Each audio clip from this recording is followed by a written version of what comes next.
Far East Broadcasting Company Philippines, in partnership with Green Hills Christian Fellowship Ortigas, bring you a message from the Word of God. Together, let us know Christ and make Him known. Tayo ngayon ay nasa second to the last Sunday sa ating sermon series on God of Relentless Grace. Ang ating worship ministry head, si Pastor Miguel Orleans, will be our preacher today on Jonah's story, our story. For our scripture reading, tayo ay magbabasa ng selected verses from the book of Jonah. As we read through them, I will be calling out the different verses of each chapter. And in reverence to the reading of His Word, tayo po ay tumayo. We'll start with Jonah chapter 1, verses 1 to 3. Now the word of the Lord came to Jonah, the son of Amittai, saying, Arise, go to Nineveh, that great city, and call out against it, for their evil has come up before me. But Jonah rose to flee to Tarshish from the presence of the Lord. He went down to Joppa and found a ship going to Tarshish. So he paid the fare and went down into it to go with them to Tarshish, away from the presence of the Lord. Jonah chapter 2, verses 1 to 4. Then Jonah prayed to the Lord his God from the belly of the fish, saying, I called out to the Lord out of my distress, and He answered me. Out of the belly of Sheol I cried, and you heard my voice. For you cast me into the deep, into the heart of the seas, and the flood surrounded me. All your waves and your billows passed over me. Then I said, I am driven away from your sight, yet I shall look again upon your holy temple. Jonah 3, verses 7 to 10.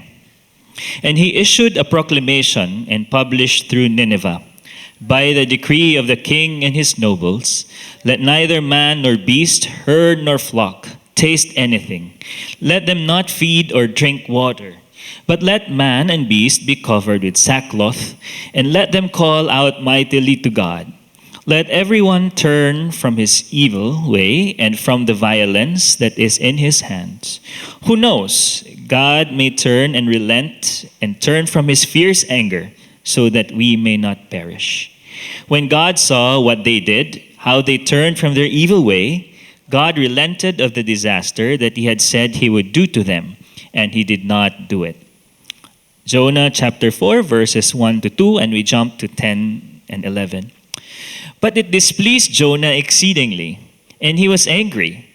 And he prayed to the Lord and said, O Lord, is not this what I said when I was yet in my country? That is why I made haste to flee to Tarshish, for I knew that you are a gracious God and merciful, slow to anger, and abounding in steadfast love, and relenting from disaster. Verse 10. And the Lord said, You pity the plant for which you did not labor, nor did you make it grow, which came into being in a night and perished in a night. And should not I pity Nineveh, the great city, in which there are more than 120,000 persons who do not know their right hand from their left, and also much cattle? May the Lord God bless the reading of His word.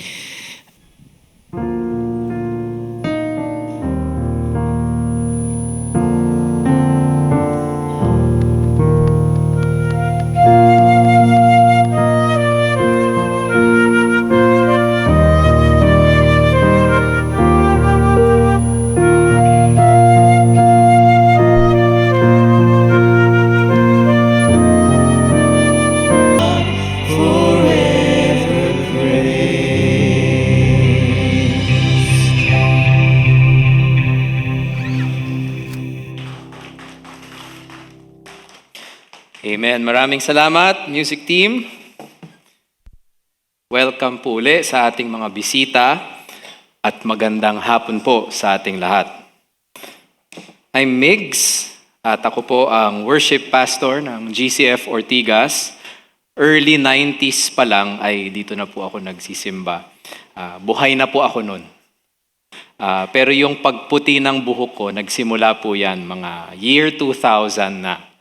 I'm married to Yang. 12 years na po kaming kasal and we have 2 girls, a 10-year-old and a 5-year-old. Kasama po ng Evangelism Ministry, welcome po uli sa Evangelism Sunday. Kung hindi nyo pa po nakita ang bookmark na to, there's one, I'm sure, that's inside your bulletin. Please bring it home together with the bulletin. Napaka-timely po para sa ating sermon sa hapong ito, ang pag-celebrate ng Evangelism Sunday. Dahil ang sermon na ito, ang book summary ng ating Jonah series. Tayo'y manalangin.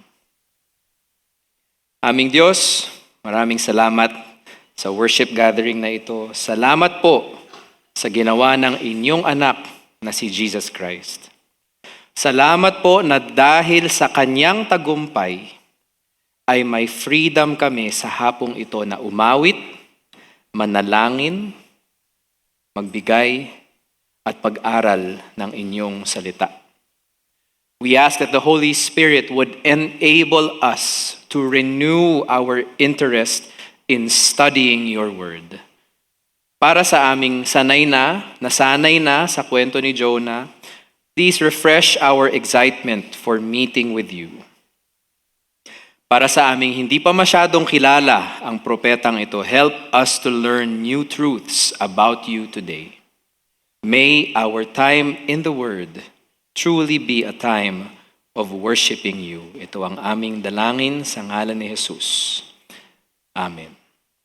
Gaya nga po ng nasabi kanina, ang sermon na ito ay isang book summary ng Jonah. Ito po ang series natin for the past couple of months. Inumpisahan po natin ito noong March at ang sermon ngayong hapon ay ang sermon number 13. Ang pinakahuli, sermon number 14 ay next weekend at dyan po magtatapos ang ating series na pinamagatang Our God of Relentless Grace. Ang focus po ng huling sermon, sermon 14, ay si Jesus Christ, also known as the Greater Jonah. To begin sermon 13, our summary time, I'd like to share with us a quote from a video na nakita ko rin po last March. Galing po ito sa Bible Project, isang non-profit. Sa channel nila sa YouTube, they would upload videos that give overviews or summaries, gaya po ng ginagawa natin ngayon, mga overview ng mga aklat sa Biblia. Sa video nila, para sa Jonah overview or Jonah summary, ito ang sinabi. The point is that the book is trying to mess with you. God's questions here are actually addressed to you, the reader. Are you okay with the fact that God loves your enemy? This book holds a mirror up to the one who reads it. At tayo po yun. In Jonah, we see the worst parts of our own character magnified, which should generate humility and gratitude that God would love his enemies and put up with the Jonah in all of us. Ganda. Mabigat lang. Sa hapong ito, susubukan nating balikan ang Jonah chapter 1, chapter 2, chapter 3, at chapter 4. At sa bawat chapter ay may matututunan tayong mga aral or insights. As a local church, we read and studied about this prophet unlike any other, but is a lot like us. All 4 chapters, 48 verses, and 12 sermons have perhaps made us dislike Jonah, and yet you and me and he are alike. How do we make sense of both the similarities and differences? Samahan niyo po ako sa pag-alala ng kwento ni Jonah. View the story from several lenses at makita po sana natin ang mga implication para sa atin bilang isang reader at congregant sa hapong ito. At ang panalangin ko po ay makita natin ang koneksyon ng buhay ni Jonah sa sarili nating buhay. 4 chapters, 4 insights, 4 different lenses. We can look at Jonah and we should look at ourselves, but we must return to the God of relentless grace. Ilang sermon na po natin narinig yan, but I hope and pray it is still real and true in our own lives, individually and as a church today.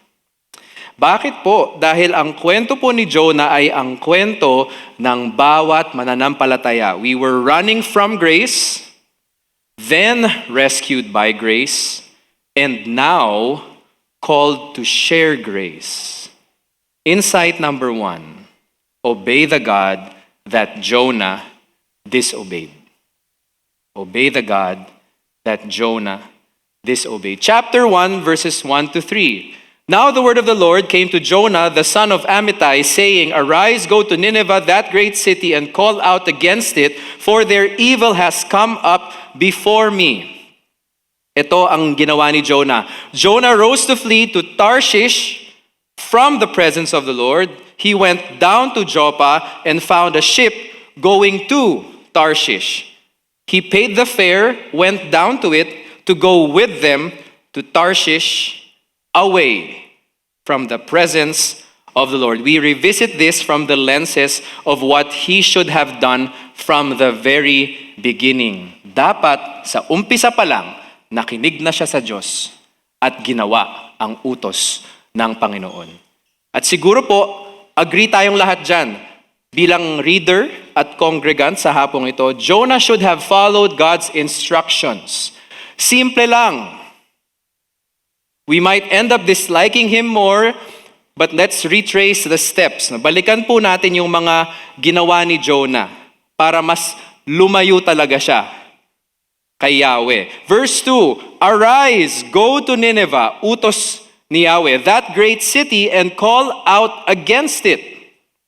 For their evil has come up before me. But what did Jonah do? He rose to flee. Flee from where? The presence of the Lord. Meron ba talagang pwedeng takasan ang Panginoon?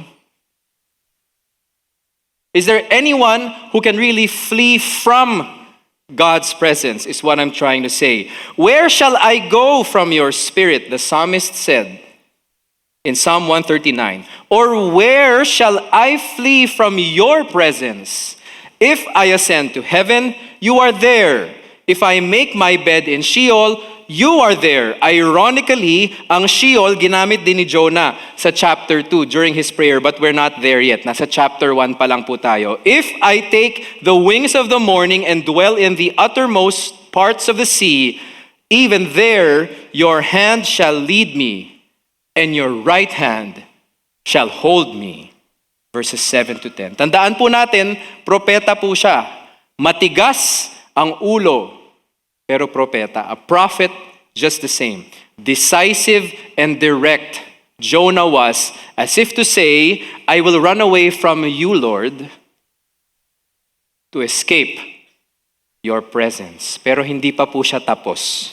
May plano po siya. Verse 3, he went down to Joppa and then he found a ship going to Tarshish.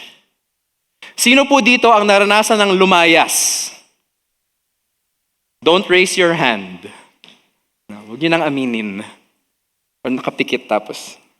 Nag-disobey na nga si Jonah, tapos nag-counterflow. Sa Metro Manila, maraming ganyan. No? Minsan di naka-hazard, minsan mag-hazard pag malapit nang bumalik sa lane.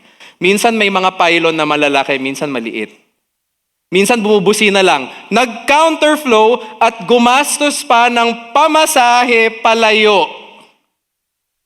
How deliberate do you want to be to disobey God? Prophets are not supposed to do this. Hindi to expected of prophets in the Bible. Ang propeta ng Diyos, nakikinig sa kanya. They're supposed to follow because they have been privileged with a purpose. Napaka-distinct, napaka-unique, at napaka-special ng job description ng isang prophet. Here are a few examples. No? Mga alam na siguro natin to, pero balikan lang natin para makita natin kung ano yung pagkakaiba nila kay Jonah. Mga prophet na nakikinig at itong iisang prophet na to na lumalayo pa. Prophet Daniel, Daniel chapter 2. Sa kwento na to, chapter 2, successful na si Daniel sa pagsabi kay King Nebuchadnezzar kung ano yung napanaginipan niya. Sinabi muna niya, King, this is your dream, and King, this is what your dream means. The other wise men of King Nebuchadnezzar of Babylon, they could not do that. And this is what it says. If you do not make the dream known to me, ito yung instruction ni King Nebuchadnezzar sa wise men niya sa Babylon. There is but one sentence for you. You have agreed to speak lying and corrupt words before me till the times change. Therefore, tell me the dream, and I shall know that you can show me its interpretation. Ikaw magsabi sa akin kung ano yung napanaginipan ko. Daniel chapter 2, verse 9. At successful po si Daniel sa challenge na yan. Medyo pareho po sila ni Jonah dahil pareho silang outsider from where they were sent. Si Jonah pinadala sa Nineveh, si Daniel pinadala sa Babylon. No? Outsiders. So, ito po ang reward ni Daniel. Sabi ni King Nebuchadnezzar, truly your God is God of gods and Lord of kings, 46 to 48, and a revealer of mysteries, for you have been able to reveal this mystery. The king gave Daniel high honors and many great gifts and made him ruler over the whole province of Babylon, kahit outsider siya, and chief prefect over all the wise men of Babylon. Yung mga tinalo niya, yung mga hindi nagawa, yung pinagawa sa kanya ni Lord. This is the prophet Daniel. Next example of an obedient prophet, si Samuel. Kilala natin siya. He anointed King Saul, dethroned King Saul, at pagkatapos ni King Saul, si King David na. Ang instruction ni God kay Samuel, 1 Samuel 15. 1 Samuel 15, instruction ni Samuel kay King Saul. No? Dahil sa patuloy na pag-disobey ng haring ito. Has the Lord as great delight in burnt offerings and sacrifices as in obeying the voice of the Lord?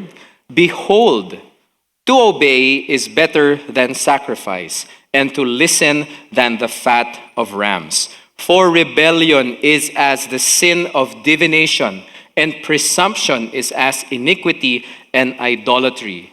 This is the sentence. Because you have rejected the word of the Lord, he has also rejected you from being king. Tapos ka na, King Saul. Hindi ka kasi nakinig sa Panginoon. Ang nagsabi nun, si Prophet Samuel. The next chapter, si David na. Pinapunta ni God si Samuel sa tahanan ni Jesse. Si Jesse po ang ama ni David. Pinakita ni Jesse lahat ng mga anak niya, pero si David hindi pa. So nagtanong si Samuel, meron pa bang iba? Sabi ni Jesse, may isa pa. So pinalabas niya si David. He sent and brought him in. Now he was ruddy and had beautiful eyes and was handsome. Alam niyo po ba ang ibig sabihin ng ruddy? Having a fresh, healthy, reddish color or glow. In beauty terms, sabi sa akin ng asawa ko, glass skin. Magandang advice po ito para sa mga girl dad na gaya ko. No? Pag tinanong ako, Tatay, who should I marry? ito ang sasabihin ko, anak, someone who's ruddy, has beautiful eyes, and is handsome. By the way, wala nang ganyang lalaki sa mundo ngayon. Joke lang.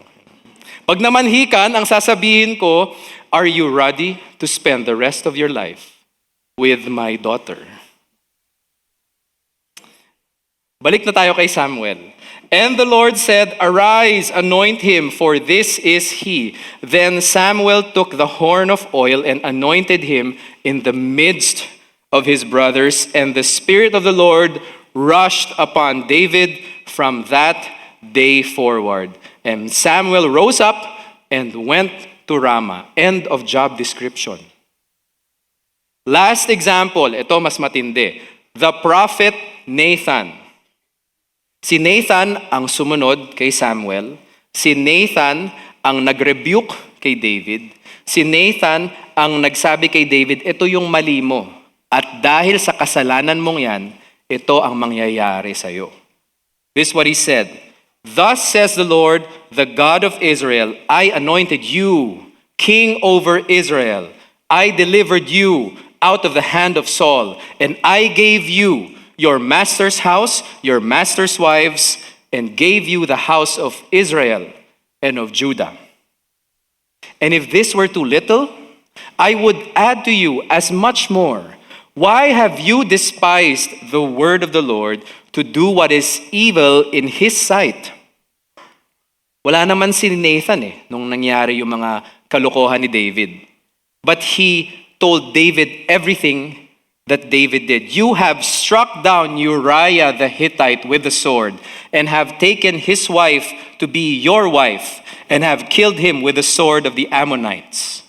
Now therefore, ito na po ang consequence. The sword shall never depart from your house, because you have despised me, and have taken the wife of Uriah the Hittite to be your wife. At ganun nga po ang nangyari sa pamilya ni David, especially through his son, Absalom. I will raise up evil against you out of your own house. I will take your wives before your eyes and give them to your neighbor, and he shall lie with your wives in the sight of the sun. For you did it secretly, David, but I will do this thing before all Israel and before the sun. Dahil gracious si God kay David, God spared his life. But the child that Bathsheba was pregnant with would die. Alam po natin yan. Ganyan po ang nangyari kay Nathan. Ganyan ang assignment niya. These are all prophets who were obedient. And all this to say, Jonah had the same stature. Ganong level of prophet si Jonah. But for a prophesying prophet, Jonah had a rather unprophetic premise. He had a bad start. His defiance was that of a decisive, direct, and deliberate manner of disobeying God himself. What a sinful servant. Yet here we are, having to look at our own lives by looking at his. Pero siguro po, baka masyadong unrealistic to para sa atin, kung susubukan nating i-connect ang buhay ni Jonah sa buhay natin ngayon. Maybe we just need something more relatable. Hindi naman siguro kailangan na prophet level yung example, Migs, para lang makita ko kung ano yung aral na dapat makuha ko dito. Your point of view might be, what if today I'm disobeying but not out of dislike? Gusto ko naman lahat ng tao, generally, sa buhay ko. Hindi lang ako nakikinig kay God. Hindi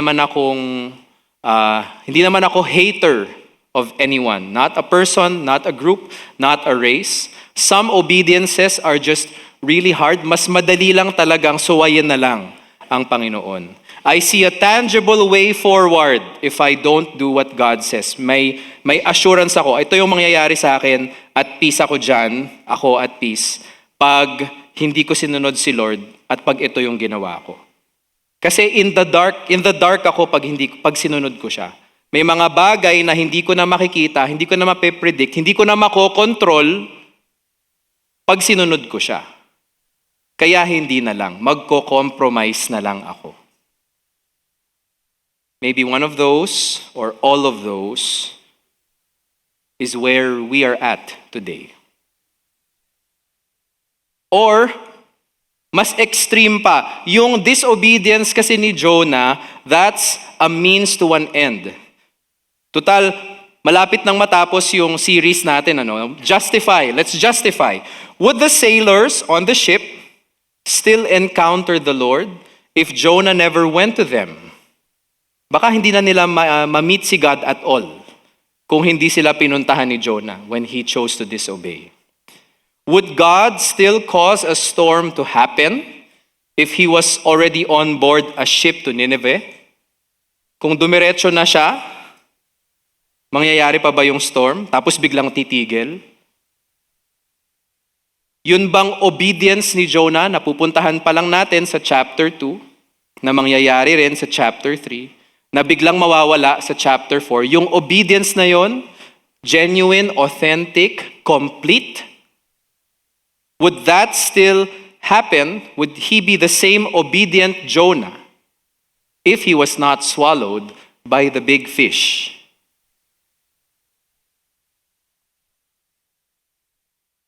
Mga ilang tanong pa po bago po natin matatapos ang insight number 1. Of the many times God has called us to do this or that, how often did we say yes or no?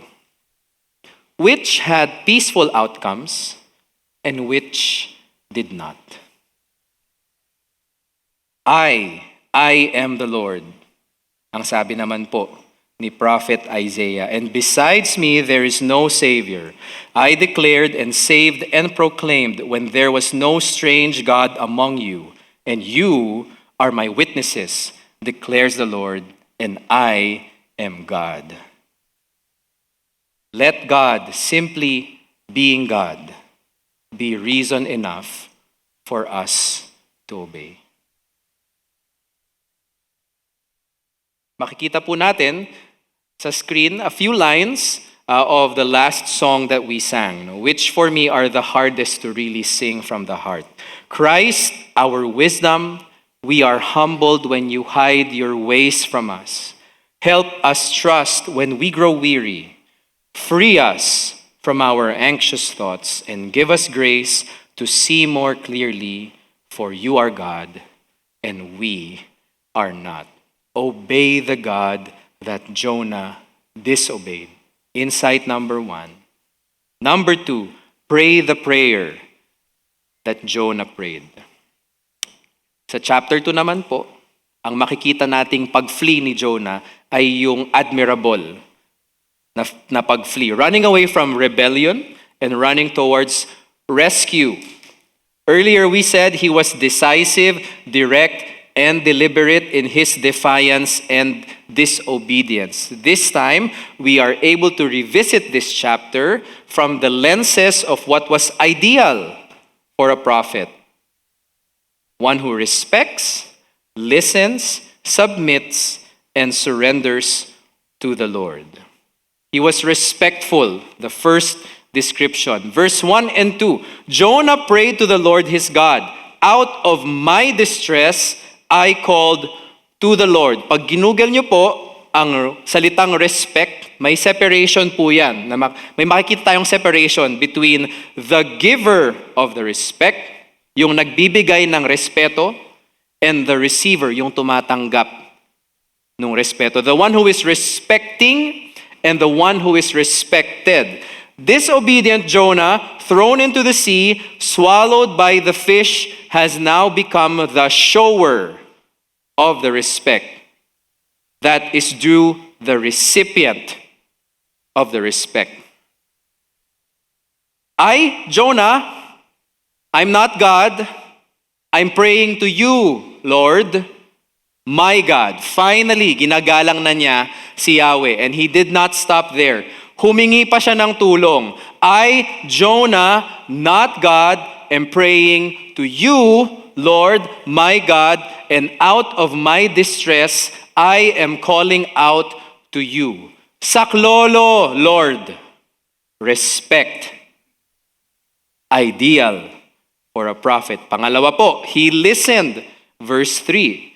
At ito po ang sabi niya, into the deep, into the heart of the seas, you cast me. All your breakers and your waves passed over me. Bakit niya kinailangang i-acknowledge kung kanino galing? Psalm 24, 1-2. The earth is the Lord's and the fullness thereof, the world and those who dwell therein.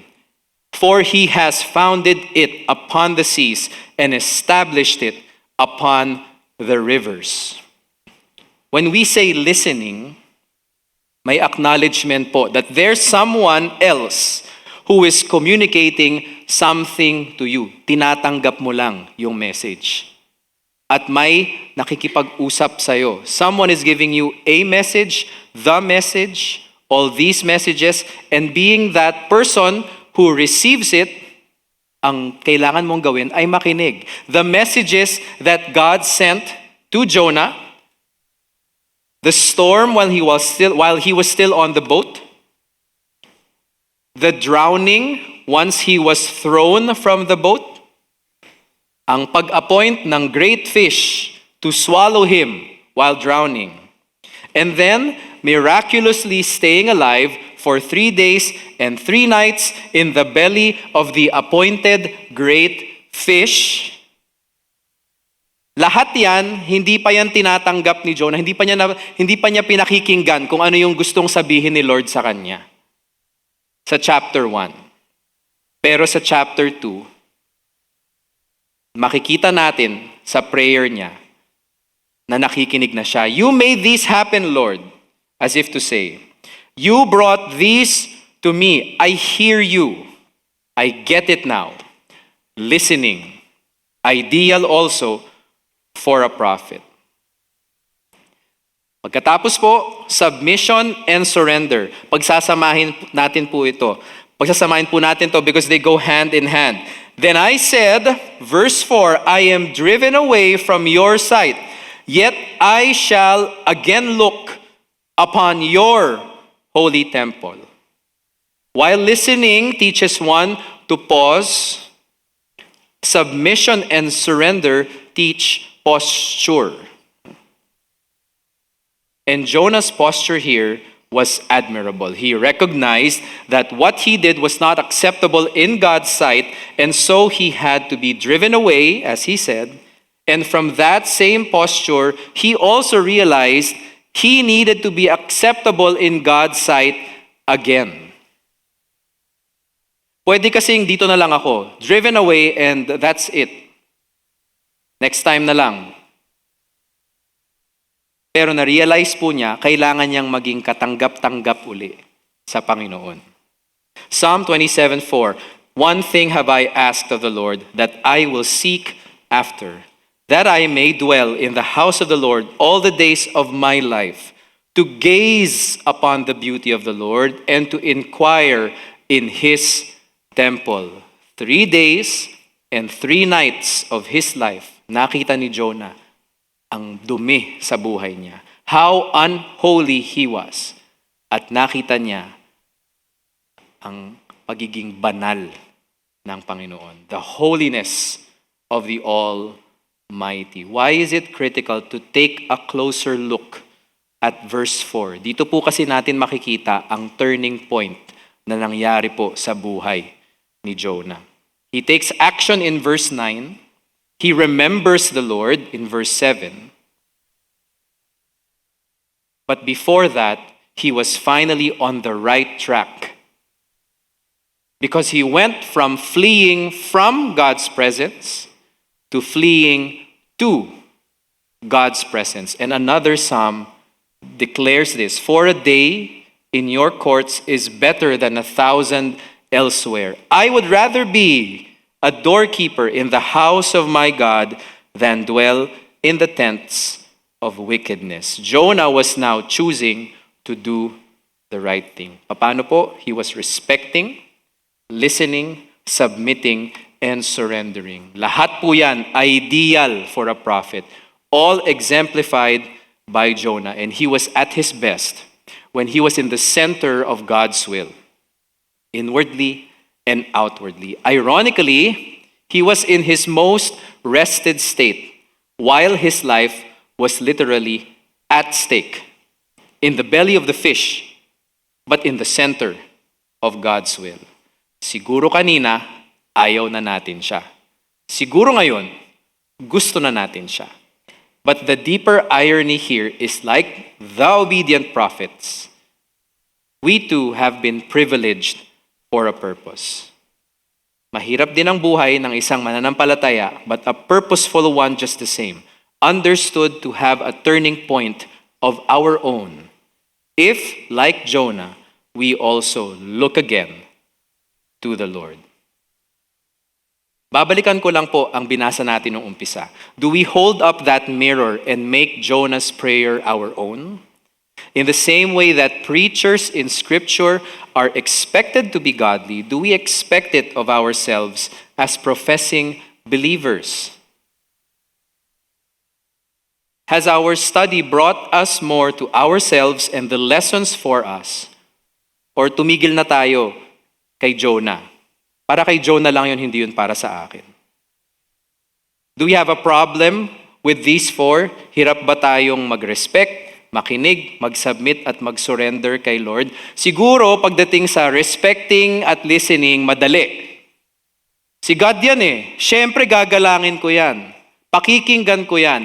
Pero pagdating sa pag-submit at pag-surrender, yung mga bagay na kailangan nang i-entrust sa Kanya, hindi na sa akin yan, Lord, sa'yo na yan. Hindi ko na susundan yung opinion ko, opinion mo na. Hindi ko na iisipin kung ano yung dapat nakakapagsaya sa akin. Yung pleasing sa'yo, dun na ako. Baka doon po tayo nahihirapan. Baka yun po yung ayaw nating gawin. I challenge us to pray the prayer that Jonah prayed. And even say to God, gaya po ng ating inawit, Christ our wisdom, be our gladness when we fail to understand. You ordain all joy and sadness to fulfill your perfect plan. At makakanta po natin yan.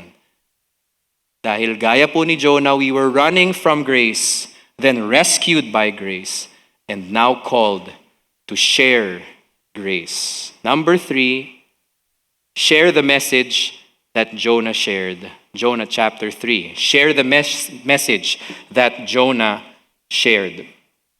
We revisit this from the lenses of those who were recipients of the call to repentance. Baliktad naman po. Even the shortest gospel message can cause one to repent, and God is loving to relent. Gaano po bang kaikli ang naging mensahe ni Jonah? Chapter 3, verse 4. Yet 40 days, and Nineveh shall be overthrown. By the time Jonah's message reached the king of Nineveh, may mga ilan nang tumanggap sa Panginoon. May mga ilan nang nagrepent.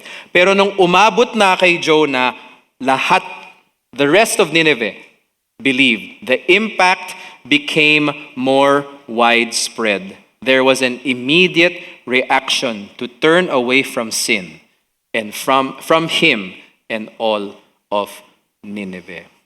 Just like how God chose to rescue Jonah when he repented in chapter 2, God chose to save everyone in Nineveh who repented as well.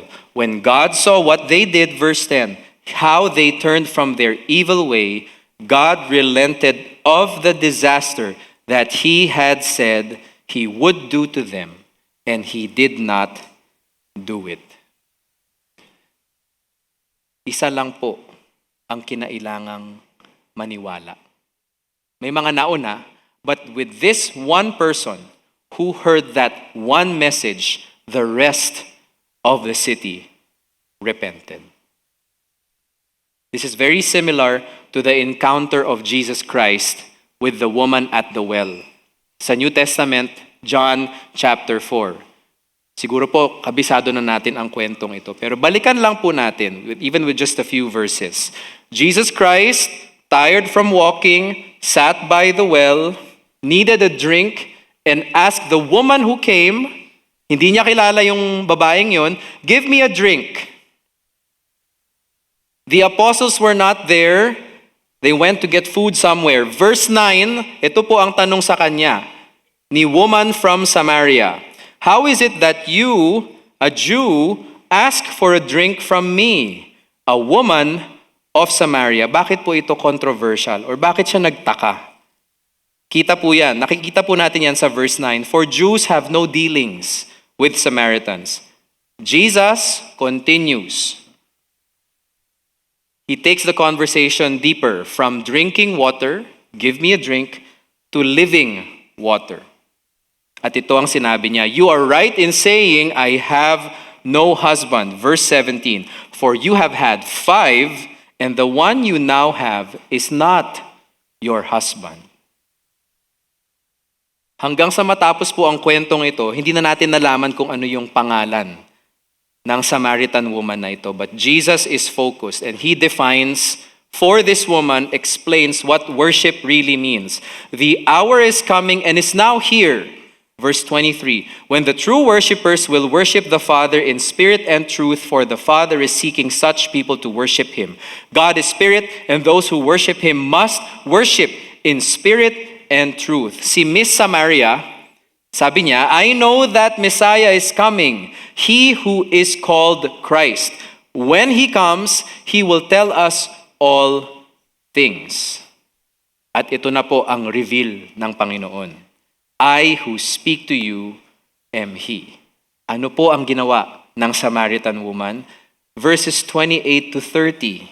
That one woman left her water jar, went away into town, and said to the people, come see a man who told me all that I ever did.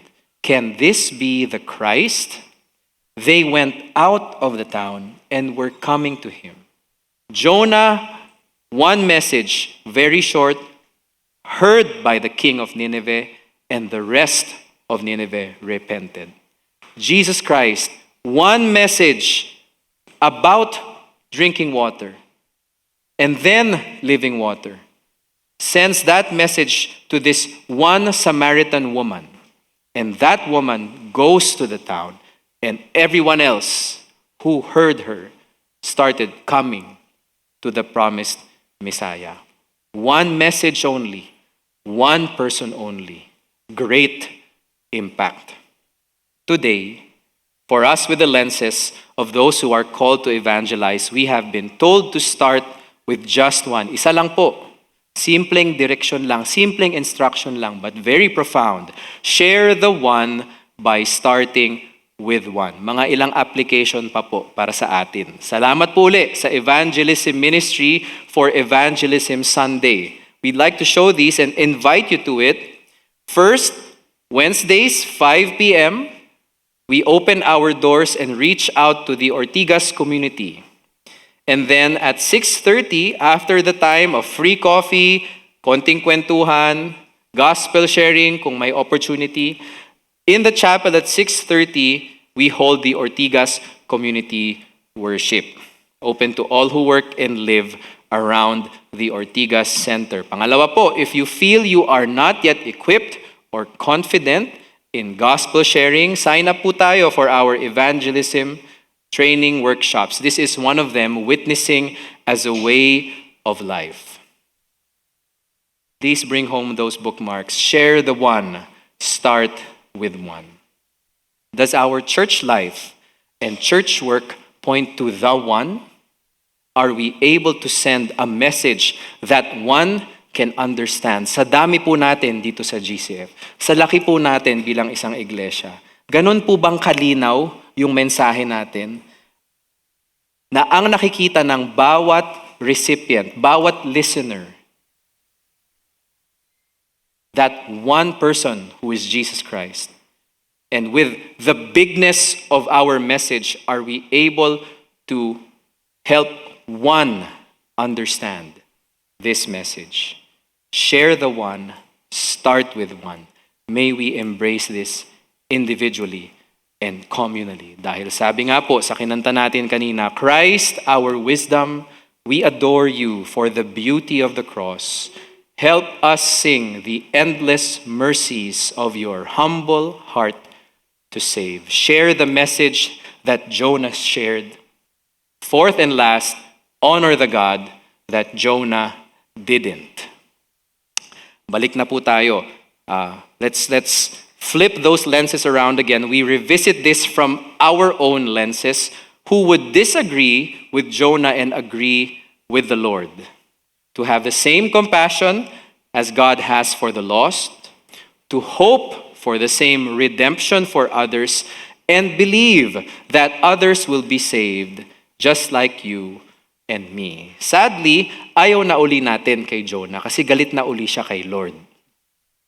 It displeased Jonah exceedingly, and he was angry, and he prayed to the Lord and said, O Lord, is not this what I said when I was yet in my country? That is why I made haste to flee to Tarshish, for I knew that you are a gracious God and merciful, slow to anger and abounding in steadfast love, and relenting from disaster. Sabi na nga ba, Lord, gagawin mo yan. Recalling his angry response, Jonah was unhappy with the good that the Lord chose to do, as if it was bad. Here's a man of God, messenger of Yahweh, deliberately disobedient, chapter 1, came to his senses, chapter 2 and 3, but still chose anger over the salvation of hundreds of thousands. For the nth time, yan po ang kwento ng buhay niya. At ito naman po tayo ngayon, embracing the value of sharing the one message to one person. To witness one who has received eternal life is unmistakably celebratory, as sovereignly orchestrated by the Lord. Amen? How dare we disagree with that? The nerve of a prophet to be unhappy with the good thing that God does. Do we have moments in our lives, siguro po hindi naman, wala namang kinalaman sa salvation ng ibang tao. No? Hindi ko lang talaga siya gusto. Wala lang akong closure with this person, with this group. I just don't want anything to do with them, Migs. And I can't be happy for them. I cannot bring myself to celebrate whatever it is that they're celebrating. Let's say may nakita kayong nag-attend sa Ortigas Community Worship. No? Pagkatapos niyong bumaba sa booth, sa Share the One booth, dala niyo yung bookmark. Grabe ang plug, no? Nag-sign up kayo for that 10-week training, binlock off nyo lahat ng mga linggo or kung ano mang araw mangyayari ang training na to for 10 straight weeks. Nakaplano na yan. At natapos nyo yon. Perfect attendance. Finally, ito na. The Lord gives you an assignment. Suddenly, your Wednesday night is free. Pumunta kayo sa Ortigas Community Outreach. Kasi may libreng kape. Kasama naman yung mga mag-share doon sa free coffee. Gising ka na, may dumating sa Ortigas Community Worship, nakapag-stay ka pa hanggang 6:30 ng gabi, you got to worship with whoever was leading that evening, perhaps Pastor Appy, you heard the message from Pastor Aris. When someone was welcomed, may bisita po na tumayo, no? At na-share nyo ng gospel at tumanggap ang guest na ito.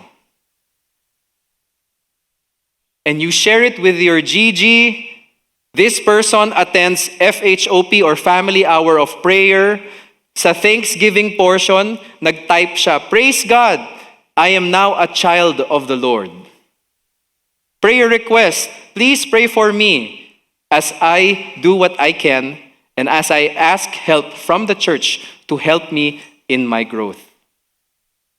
What a celebration for us as a body of believers. Praise God for using you. Pero kayo po, hindi nyo nagustuhan yung nangyari. For some reason, nakasimangot ka nung nangyayari yun. Malungkot ka nung emotional siya at tumanggap siya sa Panginoon. Nagalit ka pa. That's Jonah in chapter 4. And if we're still holding up that mirror, baka ganun din po ang nangyayari sa atin ngayon. Hindi tayo masaya pag may ginagawang mabuti ang Panginoon. Wrestle with these questions. If that is you, do we have moments where clearly God has done good for others and we still dislike it? Have we made our own personal peace and happiness the standard to accept what God Himself has ordained? Napaka-unusual po ng aklat na ito. Bad start, great middle, bad ending.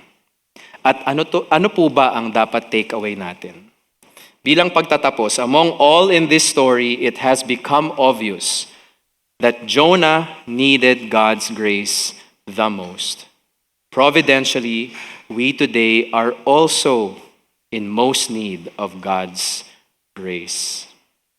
Because Jonah's story is our story. We were running from grace, then rescued by grace, and now called to share grace. As we deal with our own disobedience, pray our own prayers, and embrace the call to evangelize, we can be hopeful. We can return to the God of relentless grace because of Christ, who is the wisdom behind such grace. At sabi nga po, sa Christ our wisdom, to quote a few more lines, we will follow though the way ahead is veiled. As we journey through the shadows, grant us faith where sight has failed. Ang dami na po nating dinaan ng mga linya ng awiting ito. At ngayon po, kakantahin natin ang buo.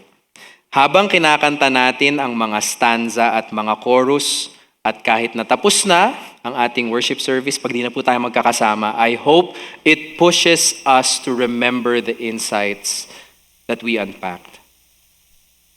Sa mga susunod na pagkakataon na kakantahin uli natin ang awiting ito, I pray it helps us connect Jonah's story to our story. Sana po ay maalala natin na ang Diyos ni Jonah ay Diyos natin. Sana po ay maging grateful tayo that God's relentless grace towards Jonah is the same relentless grace for us today. Tayo po ay tumayo. Bago po tayo umawit, tayo ay manalangin. Let's bow our heads and let's prepare to sing. Panginoong Diyos, maraming salamat sa aklat na ito. Thank you for warning us of the dangers of disobedience. Thank you for encouraging us with the fruits of following you. Thank you for reminding us of the value of simply sharing about the one to even just one. At dahil sa aming mga natutunan mula sa kwento ni Jonah, good and bad, tanggapin po ninyo ang awit na ito bilang pasasalamat po. Help us embrace the peace that we can have in you. Simply because you are God and we are not. Simply because you are God and we are loved. Simply because you are God and we are yours. Ito po ang aming dalangin sa ngalan ni Jesus. Now to Him who is able to do far more abundantly than all that we ask or think, according to the power at work within us, to Him be glory in the church and in Christ Jesus throughout all generations, forever and ever. And the people of God said, Amen. Magandang hapon po. Ingat po tayo sa pag-uwi. God bless you. You've just heard a message from the Word with Green Hills Christian Fellowship Ortigas in partnership with Far East Broadcasting Company Philippines. We hope you can join us next week. God bless you.